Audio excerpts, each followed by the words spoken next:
का स्वागत है प्रगति के यूट्यूब चैनल पे। फिर से एक नए वीडियो में आप सभी को बहुत बहुत स्वागत है। ये साइंस का ऑब्जेक्टिव वीडियो है। इससे हर एक साल बोर्ड एग्जाम में आता है। इस वर्ष भी आने की पूर्ण संभावना है। तो जरूर इस वीडियो को देखें शुरू से अंत तक, और इससे बहुत सारे सवाल आपके डायरेक्ट बोर्ड एग्जाम में आएंगे और डायरेक्ट टिक आउट करके आप 400 से ज़्यादा नंबर आप प्राप्त कर सकते हैं। तो चलते हैं, हम लोग स्टार्ट करते हैं। पहला सवाल ही काफ़ी महत्वपूर्ण सवाल। प्रकाशिक माध्यम कितने प्रकार के होते हैं? तो प्रकाशिक माध्यम 2 प्रकार के होते हैं। राइट आंसर क्या होगा? बी। दूसरा सवाल है, तरंगदैर्घ्य को सामान्यतः व्यक्त किया जाता है। तो तरंगदैर्घ्य को एंगस्ट्रम में व्यक्त करते हैं। किस रूप में? एंगस्ट्रम के रूप में।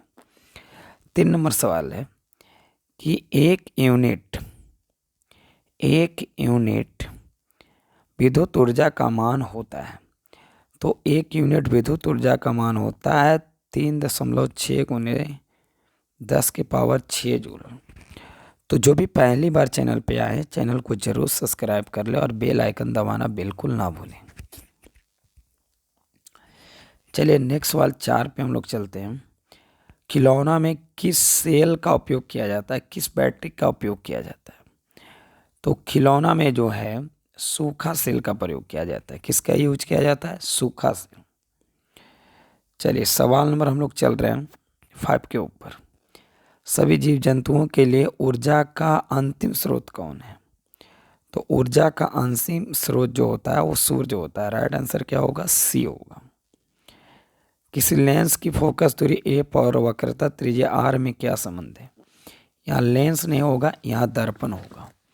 तो आप लोग लेंस के लिए नहीं वैलिड है, ज़्यादातर ये क्या है? दर्पण के लिए।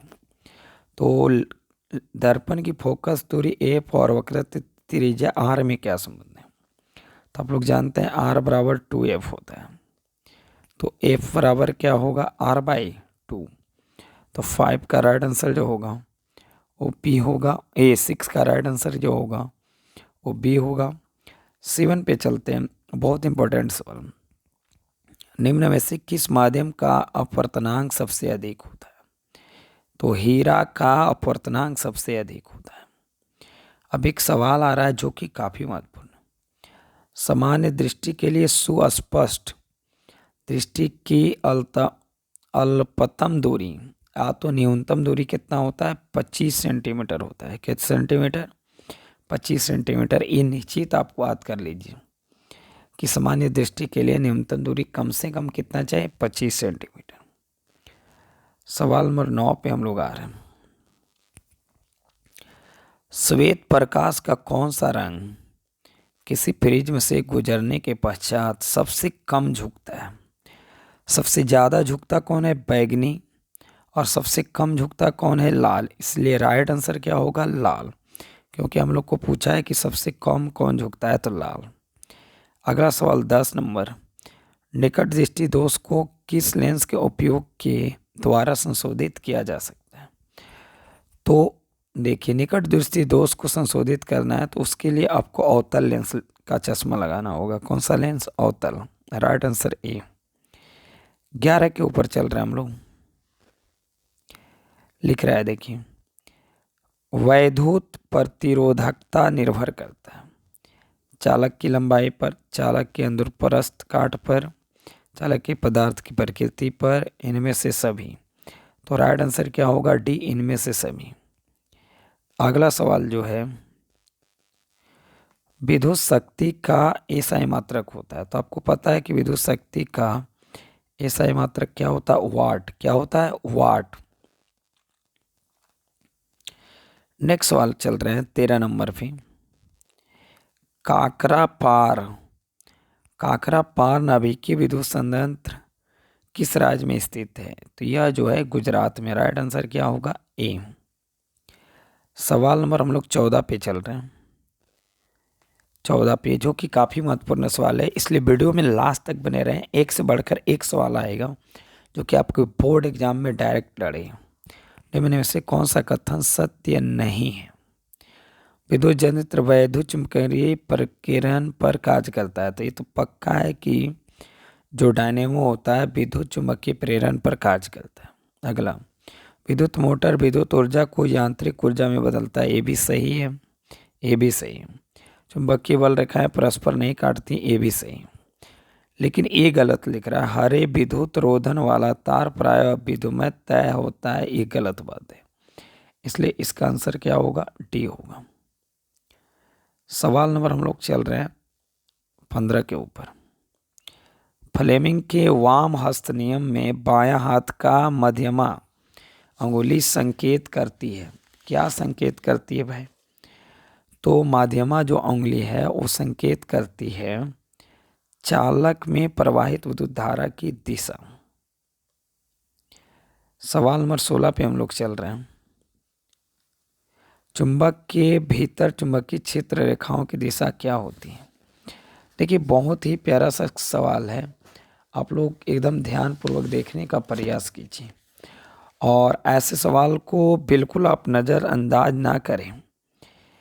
देखिए, सवाल जो है बहुत इजी सा सवाल है और 16 नंबर सवाल जो है काफ़ी अच्छा सवाल है। चुंबक के भीतर चुंबकीय क्षेत्र रेखा, चुंबक के भीतर चुंबकीय क्षेत्र रेखाएं की दिशा क्या होती है?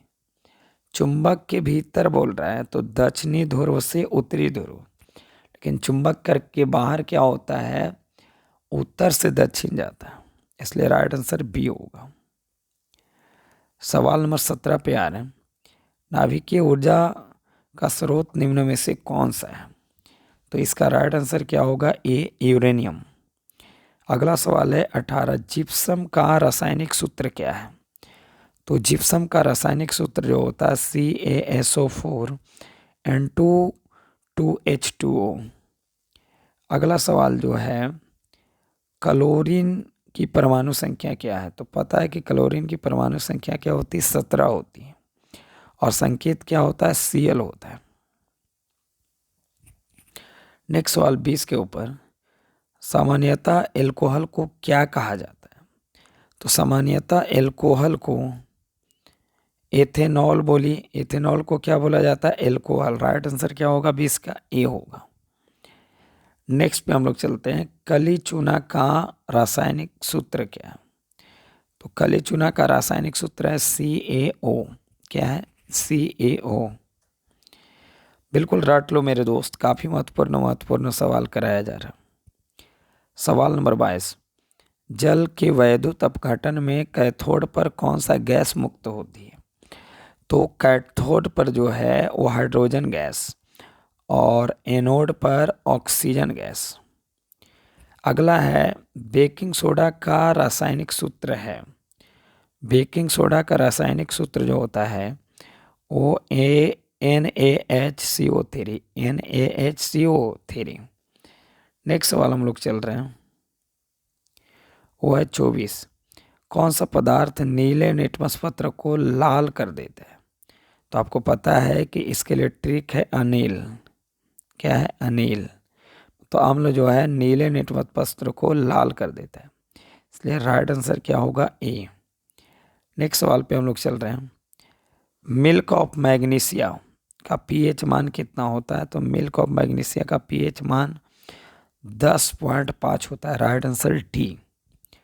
चल रहे हैं 26 के ऊपर हम लोग सवाल लेकर। लिख रहा है 26, निम्न में से कौन सा अधातु चमकीला होता है? तो आयोडीन जो है सबसे ज़्यादा चमकीला अधातु माना जाता है। 27, निम्न में से कौन सा धातु अधिक क्रियाशील है? अधिक अभिक्रियाशील है, तो राइट आंसर क्या होगा, सोडियम, Na जो है काफ़ी अभिक्रियाशील है। सवाल नंबर 28 पे चल रहे हैं, ऑक्सीजन के 72 कक्षा में इलेक्ट्रॉनों की संख्या क्या होती है? तो ऑक्सीजन के बाहरी कक्षा में इलेक्ट्रॉनों की संख्या 6 होती है। Right answer P. नेक्स्ट सवाल 29 पे, ब्यूटेनॉन एक कार्बनिक यौगिक है जिसका प्रकार्यात्मक समूह है। तो इसका राइट आंसर होगा सी, कीटोन। क्या होगा, कीटोन। सवाल नंबर 30 पे हम लोग चल रहे हैं, नाइट्रोजन के 2 परमाणुओं के बीच कितने बंद होते हैं, कितने बॉन्ड होते हैं? तो नाइट्रोजन के दो परमाणुओं के बीच जो बॉन्ड होता है वो ट्रिपल बॉन्ड रहता है, त्रिआबंध। नेक्स्ट सवाल चल रहे हैं, बहुत ही प्यारा सा सवाल। 31, एल्किन का सामान्य सूत्र क्या है? एक होता है एल्केन, एक होता है एल्कीन, एक होता है एल्काइन। तो एक बार जोड़ो, एक बार छोड़ो और एक बार घटाओ। तो देखिए 31 का जो राइट आंसर है जोड़ो नहीं छोड़ो में जाएगा, यानी 31 का राइट आंसर बी हो जाएगा, CnH2n डायरेक्ट। आधुनिक आवर्त सारणी में आवर्तों की संख्या कितनी होती है? 7 होती है। Right answer A.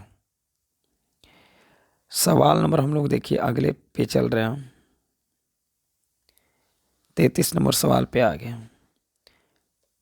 33 में देखना हम लोग को, समूह में ऊपर से नीचे जाने पर परमाणु आकार में क्या परिवर्तन होता है? तो परमाणु का साइज क्या होता है? बढ़ जाता है, यानी परमाणु आकार बढ़ जाता है। नेक्स्ट 34 नंबर सवाल, 34 में लिख रहा है, कौन सा एंजाइम एमल्सीकृत वसा का पाचन करता है? तो वसा का पाचन कौन सा एंजाइम करता है? तो लाइपेज। कौन करता है? लाइपेज। अगला, लाल रक्त कणिकाओं को लाल कौन बनाता है? तो लाल रक्त कणिकाओं को लाल लोहा के यौगिक बनाता है। कौन बनाता है? लोहा के यौगिक। तो राइट आंसर क्या होगा? बी। सवाल नंबर हम लोग चल रहे हैं 36 के ऊपर। लिख रहा, इनमें से कौन सा फल पकाने के लिए प्रयुक्त है? तो फल पकाने के लिए एक हार्मोन का प्रयोग किया जाता है, उस हार्मोन का नाम है एथिलीन। क्या नाम है? एथिलीन। नेक्स्ट सवाल 38 पे चल रहे हैं, ये 37 के ऊपर। वह प्रक्रम जिसके द्वारा जीव अपने जैसी संतानों की उत्पत्ति करते हैं कहलाता है।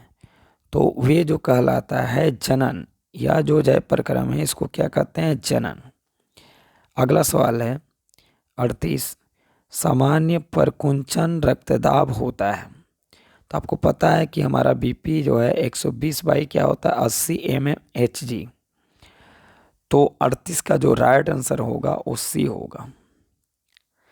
नेक्स्ट लिख रहा 39 पे, पत्तियों में प्रकाश संश्लेषण द्वारा बना भोजन पादप के अन्य भागों में किसके द्वारा भेजा जाता है? तो ये जो भेजा जाता है हम लोग को, ये जो भेजा जाता है फ्लोएम के द्वारा। किसके द्वारा? फ्लोएम। देखिए 40 नंबर सवाल में क्या लिख रहा है, उस पौधे का नाम बताएं जो कलम द्वारा कायिक प्रवर्धन करता है। तो उस पौधे का नाम है गुलाब का पौधा। कौन सा पौधा? गुलाब का पौधा। तो नेक्स्ट सवाल पे हम लोग चलते हैं 41 नंबर। लिख रहा है, काला जार बीमारी किस रोगजनक के कारण होता है? तो काला जार जो होता है लेशमानिया के कारण होता है। इसका राइट आंसर क्या होगा? पी। चलिए सवाल नंबर 42 के ऊपर चल रहे हैं, निम्न में कौन सा द्विलिंगी पुष्प है? तो द्विलिंगी जो पुष्प होता है वो जो होता है गुलाब, इसलिए राइट आंसर क्या होगा? ए। 43 नंबर सवाल पे चल रहे हैं, मानव में घ्राणगाही स्थित होती है। तो घ्राणगाही जो स्थित होती है नाकों में। राइट आंसर क्या होगा? पी।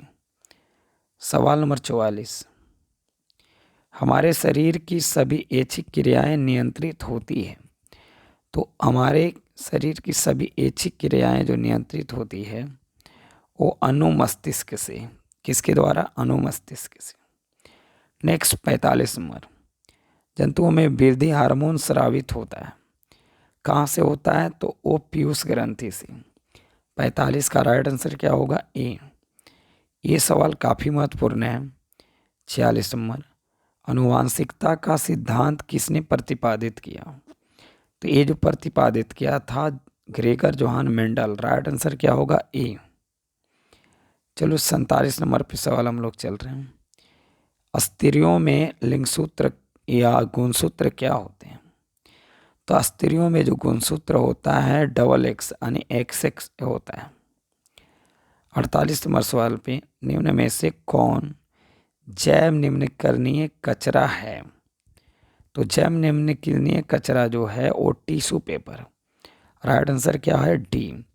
तो आप लोग को ये वीडियो कैसा लगा ज़रूर कमेंट करें, और अगर अच्छा लगा ये वीडियो तो अपने दोस्तों को ज़रूर शेयर करें, और चैनल पे पहली बार आए हैं तो चैनल को ज़रूर सब्सक्राइब करें। तो जय हिंद। पढ़ते रहिए, खुश रहिए, मस्त रहिए, स्वस्थ रहिए, और अपनी तैयारी को मजबूत बनाए रखिए।